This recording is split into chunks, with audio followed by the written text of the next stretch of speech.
I would like to share something that I have discovered in my own journey of self discovery.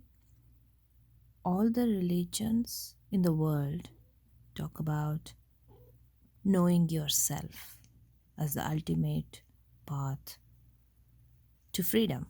If you know yourself, who you are, maybe there is freedom. I mean, everybody, whoever have discovered that, they talk about that as the path to freedom from suffering.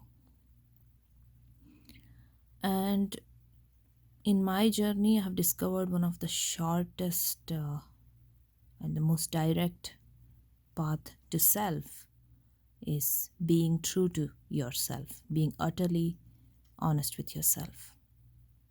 It can take you to very challenging aspects of yourself which you have to face. There is no ducking from it, hiding from it, avoiding it. And it's hard to translate how it feels into words because it's a state of being where there is just beingness and you're not trying to get something. There is no agenda, or you're not trying to get away from something. There are some words that are spoken by Ramana Maharshi that really stuck with me and that actually helped me to be able to be in that state of being. And those words were: do nothing, be nothing, relinquish nothing, seek nothing, just be as you are.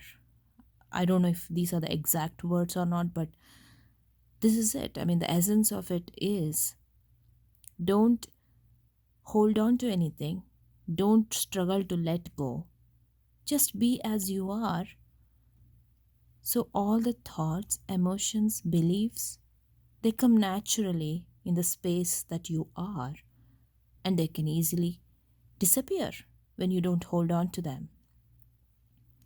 It is challenging because since we are born in this society, we are trained and conditioned to identify with images, thoughts, even emotions, and they sneak in without us even knowing. Because as children, we are not identified with any of these very strongly, so there's a sense of fluidity and freedom and natural joy. But as we become teenagers, we begin to identify with gender, image, body, many other things like status, who am I in this society, what am I doing, work, all of these things. But all of these things, the moment you identify with them, become very limiting because there's always limitation associated with these things. You can only go so far and they never satisfy you. And you're afraid to let them go because then you don't know who you are. There's this utter emptiness. But there comes a time, if you are really honest about wanting to know who you are or wanting freedom from limitation, you'll have to face that emptiness. Who am I if I don't have any of these or if I'm not any of these? And then you begin to face that emptiness, and which you will recognize to be even a construct of your mind because it is not real. Underneath that, who you are is so whole and complete. It doesn't need anything to be what it is. And that is the freedom. It's a state of being, of freedom, where you are not anything, not seeking anything, not trying to let go anything.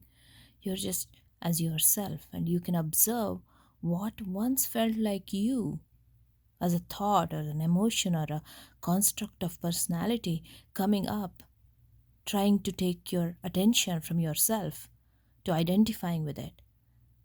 You can observe it without identifying with it. And that is the sense of freedom. And there the choice comes, the choice to either focus on it or not, the choice to understand it from a higher perspective, what is going on without trying to be completely it, without trying to be it or without being it. Because when you are something, you cannot see it in its completion. Only if you expand out of it, you're able to see it for what it is, its place in the wholeness, in the bigger picture. And when you are truly yourself, you cannot see yourself, but you can be yourself.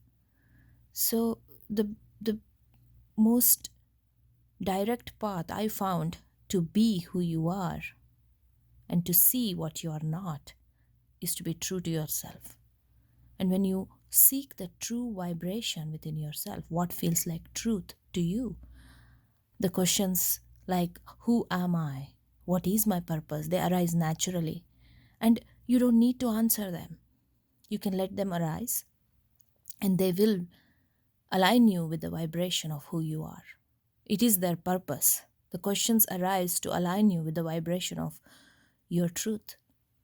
So for me, the direct path is being utterly true to yourself, being utterly honest with yourself, and to be able to watch the most painful, challenging aspects of yourself in truth.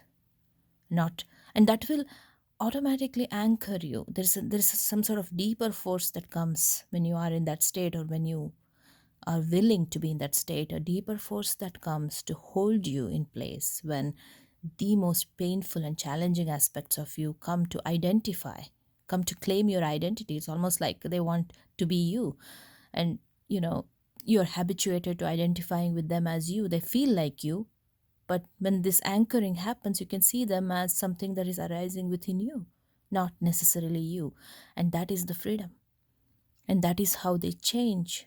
The energies transform. So, yes, there are so many techniques, so many teachers out there, so many books that help you.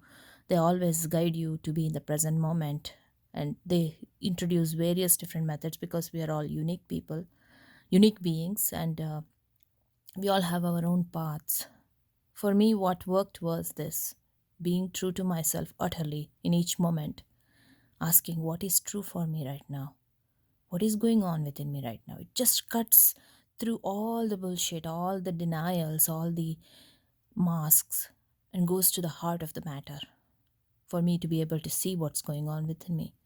And it's a process because even though there is no time and space, it appears like a process within this kind of framework where we do have a sense of physical space and time.